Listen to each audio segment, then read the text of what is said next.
The sound of a tiger's roar is returning to the forests of Asia. For decades, it was a sound that was fading, a ghost on the edge of extinction. But thanks to incredible conservation efforts, tiger populations in countries like India and Nepal are rebounding. This is a massive victory, a reason to celebrate. But it's also created a profound and dangerous new challenge.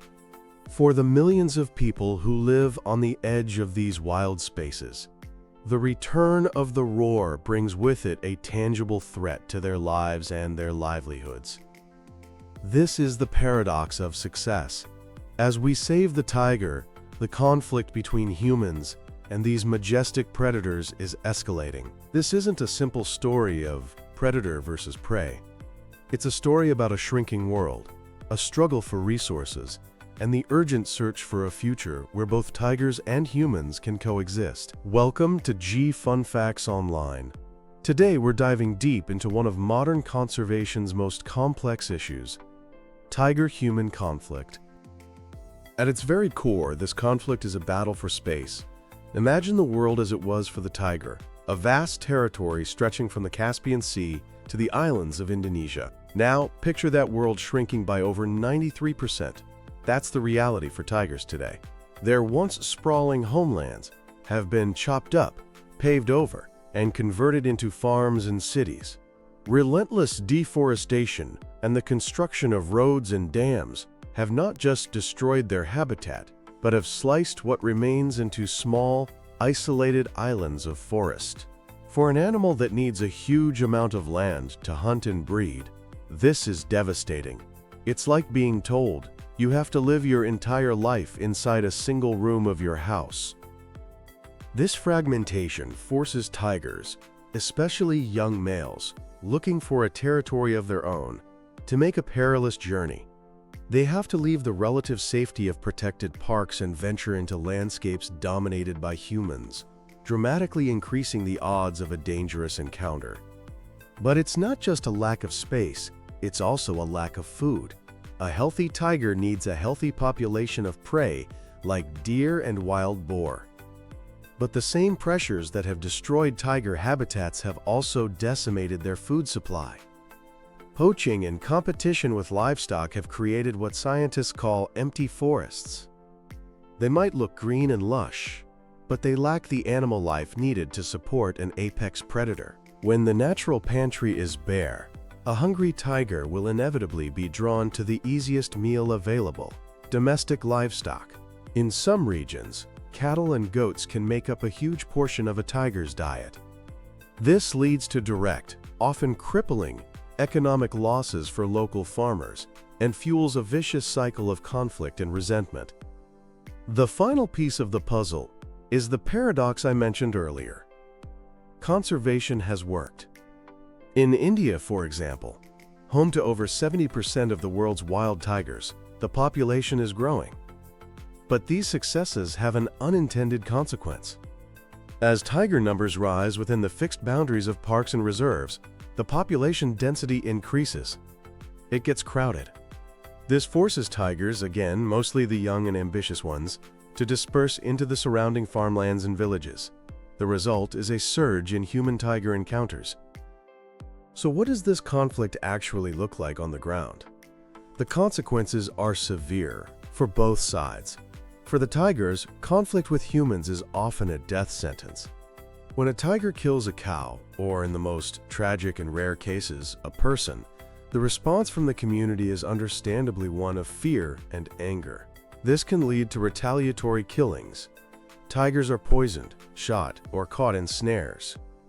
These revenge killings don't just reduce the already fragile tiger population, they tear apart their social structures and breeding patterns. Tigers that are deemed problem animals are often captured.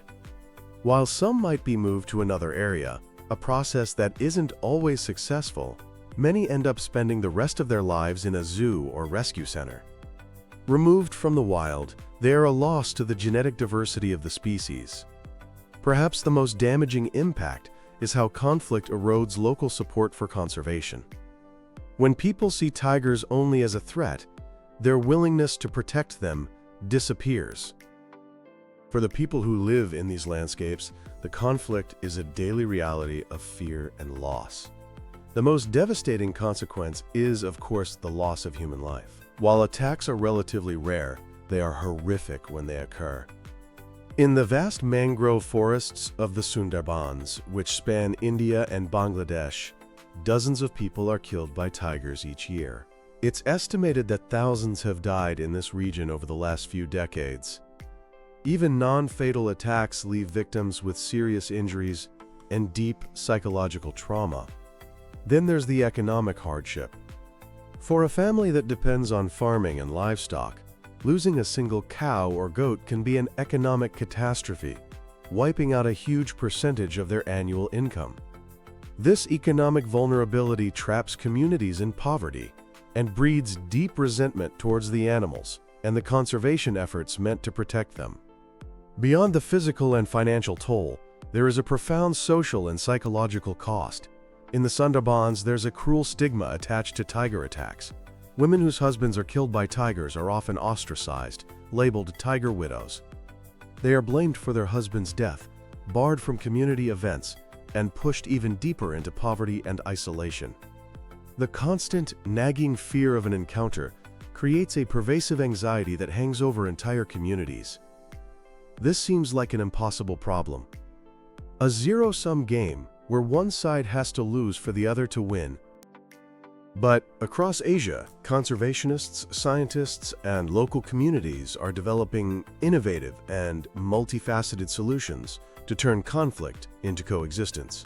A huge part of the solution starts with simple, effective protection. This means robust anti-poaching patrols to protect not just tigers, but also their prey. Organizations like the Panthera Foundation work with local partners to train and equip rangers, turning them into highly effective wildlife guardians. It also means managing the land itself. Protecting and connecting fragmented forests through wildlife corridors is critical. Think of them as safe highways for animals. In Nepal, an amazing community-led project successfully restored the Kata Corridor, a strip of forest that now connects habitats in Nepal and India, allowing tigers and other wildlife to move safely between them. But you can't solve this problem from the top down. True success hinges on the support and involvement of the people who share their land with tigers. Empowering local communities as partners is one of the most powerful strategies. In India's Pilipit Tiger Reserve, volunteer teams known as Bagh Mitras or Friends of the Tiger are trained to manage conflict situations. They track tigers, warn villagers, and promote a better understanding of tiger behavior. In Nepal and Malaysia, similar community patrols monitor wildlife and remove deadly snares. Simple, practical changes in livestock management can also make a huge difference. Building predator-proof enclosures to protect animals at night, or simply being more vigilant while herding, can dramatically reduce losses. Of course, when attacks do happen, the economic sting needs to be addressed. Well-managed compensation schemes that provide prompt financial reimbursement for lost livestock can reduce anger and prevent retaliatory killings. The key words there are well-managed. Often, bureaucracy and lack of funds can cripple these programs.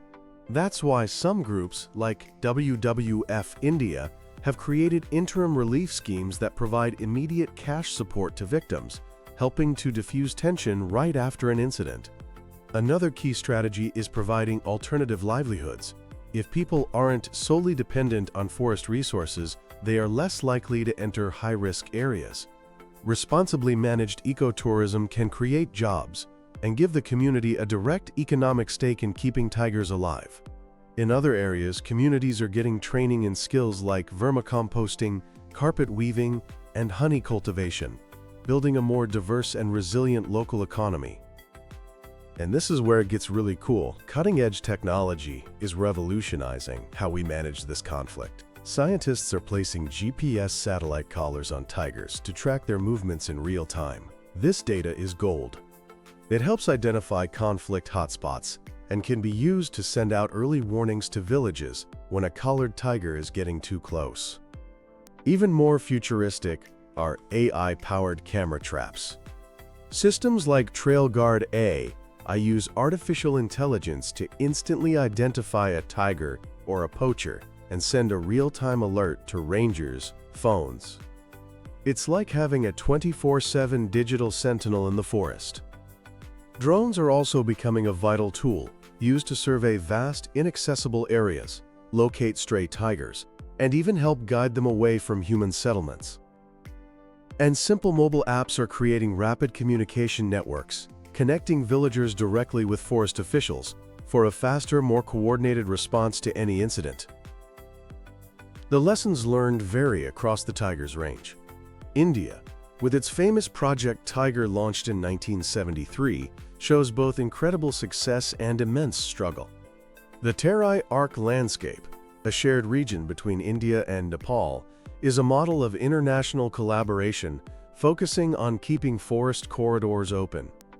In contrast, the Sundarbans mangrove forest presents a unique and deadly environment where conflict is intense. And in a fascinating example of cultural coexistence, the Idu Mishmi people of northeastern India view tigers as their brothers, a spiritual belief that has historically protected the big cats. Nepal, meanwhile, has become a global leader in community-based conservation, doubling its tiger population by empowering local people to manage their own forests and benefit from their protection. The old model of conservation, drawing a hard line and trying to keep wildlife and people separate, is no longer enough. The future lies in finding ways to share the landscape. This is the idea behind coexistence. It's a paradigm shift that moves away from seeing conflict as inevitable and instead focuses on creating a dynamic balance. Now, some critics rightly point out that the word coexistence can sometimes be used to gloss over the very real dangers and hardships people face. True coexistence is only possible when the safety, needs, and concerns of local communities are taken seriously and placed at the center of the solution. There is no single magic bullet. The path forward requires an integrated approach, tailored to each specific landscape. It means combining on-the-ground protection with deep community engagement, leveraging technology, and designing policies that are fair and equitable for everyone. The story of human-tiger conflict is a powerful reminder that our world and our fate is interconnected. The survival of the tiger is tied to the well-being of the communities that live beside it. The roar of the tiger is more than just the sound of a predator. It is the sound of a wild and healthy planet. And it's a sound that we must all work to preserve, not just for the tiger's sake, but for our own.